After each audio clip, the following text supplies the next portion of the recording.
गुरु रविदास जी एक ऐसे महान संत पुरुष थे जिनकी लिखी बानी ने सारे समाज की सोच को ही बदल दिया। उनकी लोकप्रियता इतनी बढ़ गई कि उनके चरणों में बड़े बड़े राजे और महाराजे नतमस्तक होने लगे।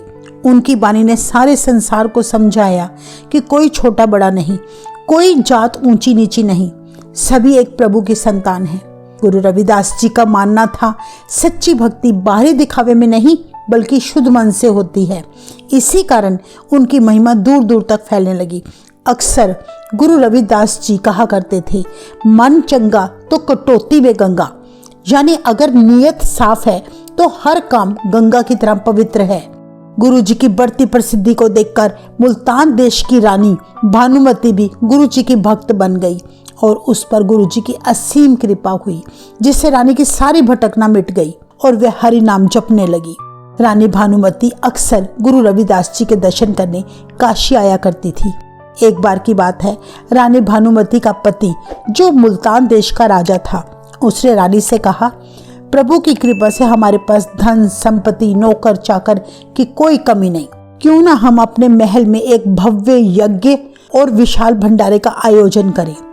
कहते हैं तब राजा और रानी ने अपने नगर के सभी महात्मा साधु और पंडितों को और सारी प्रजा को अपने भंडारे में आने का न्योता भेजा।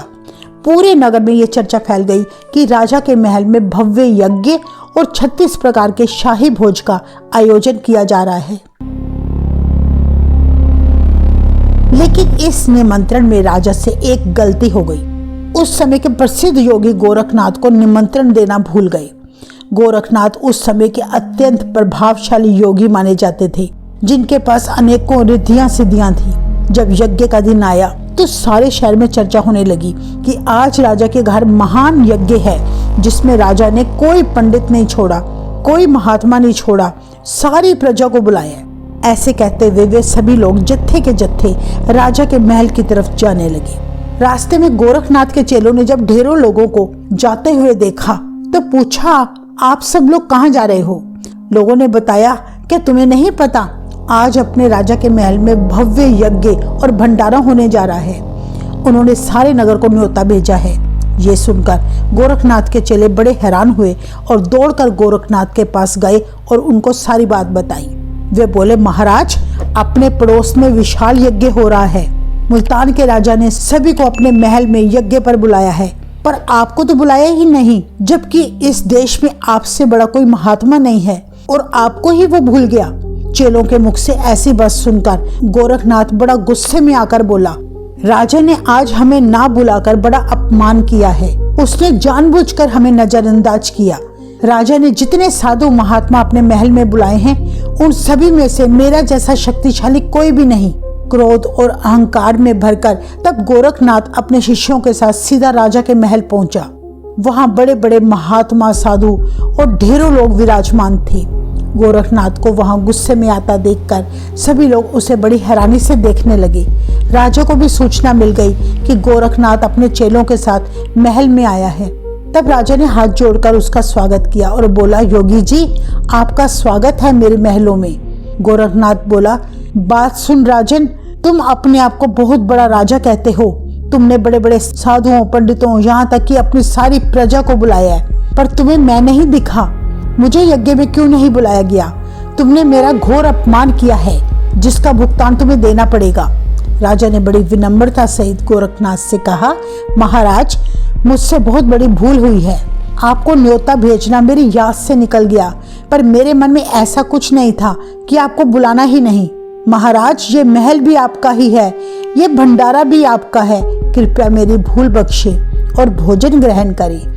तब गोरखनाथ ने राजा के आगे एक शर्त रखी कि मैं तब तक भंडारा नहीं करूंगा जब तक तुम मेरा कमंडल भंडारे में बने पकवानों से न भर दो। तुमने जो कुछ भंडारे में पकवान बनाए हैं, वो सभी पकवान पहले मेरे कमंडल में भरो। जब मेरा कमंडल भर जाएगा तभी मैं भोजन ग्रहण करूंगा। राजा बोला, ठीक है, जैसे आप कहते हैं वैसा ही होगा। राजा ने उस कमंडल को देखकर सोचा कि छोटा सा ही तो कमंडल है, इसमें थोड़ा सा ही भोजन आएगा। तब राजा ने दाल, सब्जी, खीर, प्रसादे आदि सारे पदार्थ मंगवाए और अपने सेवकों को आदेश दिया कि यह सारी सामग्री इस कमंडल में भर दो। छोटे से कमंडल में जब सेवक ने दाल डाली दाल डालते डालते सारी बाल्टी ही उड़ेलती। पर हैरानी की बात कि वो कमंडल अभी भी खाली का खाली था। यज्ञ में आए साधु संत अन्य लोग सब इकट्ठे हो गए और हैरानी से देखने लगे कि आखिर कमंडल भरता क्यों नहीं। ये क्या चमत्कार है। एक छोटे से कमंडल में दाल चावल खीर सब्जी सब कुछ डालने पर भी ये कमंडल भरता क्यों नहीं। आधे से ज़्यादा भंडारा उस कमंडल में समा गया, पर फिर भी वो कमंडल खाली का खाली था। ये दृश्य देखकर वहाँ आए सभी लोग बड़े हैरान रह गए। राजा ने भी हैरानी से देखकर सोचा, मुझे तो लगा ये छोटा सा कमंडल है, 1-2 कटोरी सब्जी डालने से भर जाएगा, पर ये कमंडल तो सारा भंडारा ही निगल गया। तब गोरखनाथ ने अहंकार में आकर बोला, हे राजन, तुम्हारे द्वारा बुलाए गए सभी साधु महात्माओं में से एक भी व्यक्ति ऐसा नहीं जो मेरा कमंडल भर सके। राजा ये देखकर बड़ा परेशान हो उठा, क्योंकि अब भोजन समाप्त होने की कगार पर था। राजा ने सोचा, इस तरह तो घर आए सभी मेहमानों का निरादर होगा। उस समय रानी भानुमती वहां पहुंची और राजा को चिंतित देखकर कारण पूछा। राजा ने दुखी हृदय से रानी को बताया कि मैंने आज भंडारे में इस शहर के सभी महात्मा साधु और प्रजा को बुलाया, पर मैं केवल एक साधु गोरखनाथ को बुलाना भूल गया। वो अपने चेलों के साथ गुस्से में भरकर भंडारे में आ गए, पर उनकी शर्त है कि वो भोजन तभी ग्रहण करेंगे अगर उनका कमंडल भोजन सामग्री से भर दिया जाए। छोटा सा कमंडल देखकर सोचा कि इसमें तो थोड़ा सा ही भोजन आएगा, पर यह कमंडल सारा का सारा ही भंडारा निकल गया।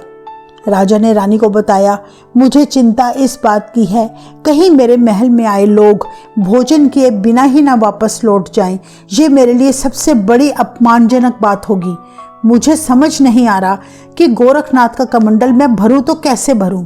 राजा रानी से बोला, गोरखनाथ अहंकार में आकर कहता है मेरा कमंडल कोई नहीं भर सकता। रानी बोली, राजन बस इतनी सी बात है। राजे ने कहा, ये तुम्हें छोटी सी बात लगती है, ये छोटा सा कमंडल सारा भंडारा निकल गया। रानी बोली, इसमें चिंता की कोई बात नहीं, ये कमंडल मैं भर सकती हूँ। राजा बड़ी हैरानी से पूछने लगा, तुम रानी हो, कोई योगी महात्मा नहीं जो गोरखनाथ का कमंडल भर सकती हो? जो कमंडल पंडित बड़े बड़े साधु भी नहीं भर सके वो तुम कैसे भर दोगी? रानी बोली, मेरे पास कोई शक्ति नहीं राजन, पर मुझे अपने सतगुरु रविदास महाराज पर पूरा भरोसा है, सिर्फ वही गोरखनाथ का कमंडल भरने में समर्थ हैं। ऐसी बात सुनकर राजे को थोड़ा हौसला मिला। इसके बाद वे दोनों गोरखनाथ के पास पहुंचे। गोरखनाथ अपने सामने कमंडल लेकर बैठा था। रानी भानुमती ने गोरखनाथ के आगे शीश झुकाया और नमस्कार करती हुई बोली, हे गोरखनाथ जी, आपका बड़ा धन्यवाद जो आपने भंडारे में आने की कृपा की। अगर आपके पास रिद्धियाँ सिद्धियाँ हैं तो इसका ये मतलब नहीं कि हमारे जैसे राजाओं का आप सारे मेहमानों के सामने अपमान करो। हमसे भूल हो गई जो हम आपको भंडारे में बुलाना भूल गए। आप कृपा करके अब भोजन ग्रहण करें और यहाँ आए सभी मेहमानों को भी भोजन करने दें।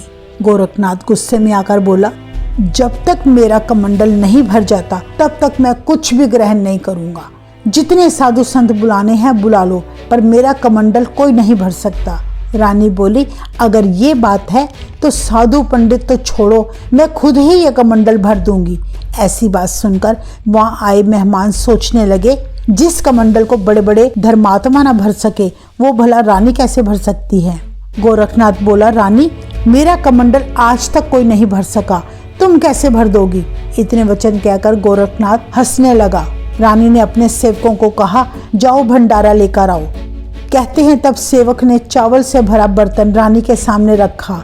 रानी ने उसी पल अपने सदगुरु रविदास महाराज जी का ध्यान किया और विनती करके कहने लगी, हे महाराज, आप अपनी कृपा करें कि मैं अहंकारी गोरखनाथ का ये कमंडल भर सकूं।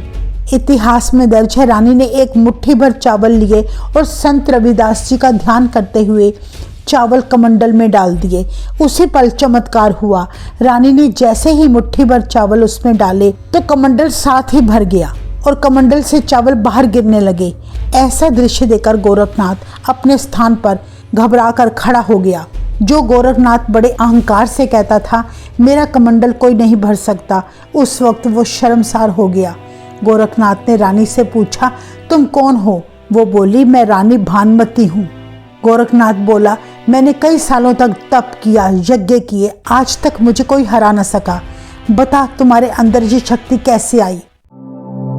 भानुमति बोली, मेरे गुरु रविदास हैं, ये सब उनकी कृपा है। फिर गोरखनाथ बोला, ये वही रविदास हैं जो काशी में रहता है। तब भानुमति ने ताना मारते हुए कहा, हाँ वही रविदास महाराज हैं जिनका तुम एक बार निरादर करके आए थे। गोरखनाथ को उसी पल याद आ गया कि मैं एक बार रविदास महाराज के पास गया था। गोरखनाथ ने रविदास महाराज पर बड़ी शक्तियां छोड़ी, बड़े चमत्कार दिखाए थे, पर गुरु महाराज अडिग रहे। उनके आगे गोरखनाथ की कोई शक्ति न चली। फिर यह गुरु जी से हार गया और बोला, मुझे चरणामृत दो। रविदास महाराज ने इसका अहंकार तोड़ने के लिए अपने बर्तन जिसमें वे चमड़ा भिगोया करते थे उसमें से जल गोरखनाथ को दिया, पर गोरखनाथ ने पीने से मना कर दिया। आज तभी रानी भानुमति ने गोरखनाथ को याद कराया कि आप महाराज के दिए जल का निरादर करके चले गए थे। रानी के द्वारा अपनी इतनी बेइज्जती होने पर फिर गोरखनाथ अपने डेरे वापस आ गया और चेलों को बोला, आज तक मैं किसी से हारा नहीं था, पहली बार रानी के आगे मेरी शक्ति नहीं चली। कहते हैं फिर गोरखनाथ अपने चेलों के साथ काशी चला गया। रविदास महाराज अपनी कुटिया में तब संगतों के बीच बैठे शब्द कीर्तन कर रहे थे। फिर गोरखनाथ रविदास महाराज जी के चरणों में गिर पड़ा और बोला, महाराज मुझे बख्शो। गुरुजी ने कहा, बताओ क्या चाहिए तुम्हें? उस समय गोरखनाथ बोला, हे महाराज जी, मुझे वो अमृत दो जो अमृत आपने मुल्तान की रानी भानुमति को दिया था। गुरुजी बोले, गोरखनाथ जी भोजन पानी छक लो, धन ले लो, कोई वस्तु ले लो, पर वो अमृत अब तुम्हें नहीं मिलने वाला। वो अमृत तो मुल्तान की रानी भानुमति के पास चला गया, अब तुम्हें नहीं मिल सकता। इस तरह रविदास महाराज जी ने गोरखनाथ का सारा अहंकार खत्म कर दिया। ये साखी हमें सिखाती है कि अहंकार चाहे कितना भी बड़ा क्यों ना हो, वह सच्ची भक्ति के सामने नहीं टिक सकता। गुरु रविदास जी ने अपने जीवन और संदेशों से ये सिद्ध करके दिखाया कि मन की शुद्धता ही सबसे बड़ा तीर्थ है। जहाँ सत्य, विश्वास और विनम्रता होती है, वही ईश्वर की कृपा स्वयं प्रकट हो जाती है। सोच कर देखें कि रानी भानुमति एक साधारण इंसान थी, पर जब उसने गुरु रविदास जी से जल पिया तो उसे तीनों लोकों का ज्ञान हो गया। वही दूसरी तरफ जो गोरखनाथ अपने आप को तीनों लोकों का ज्ञाता समझता था, उसका अहंकार गुरु रविदास जी ने पल भर में चकनाचूर कर दिया। वाहेगुरु जी का खालसा, वाहेगुरु जी की फतेह।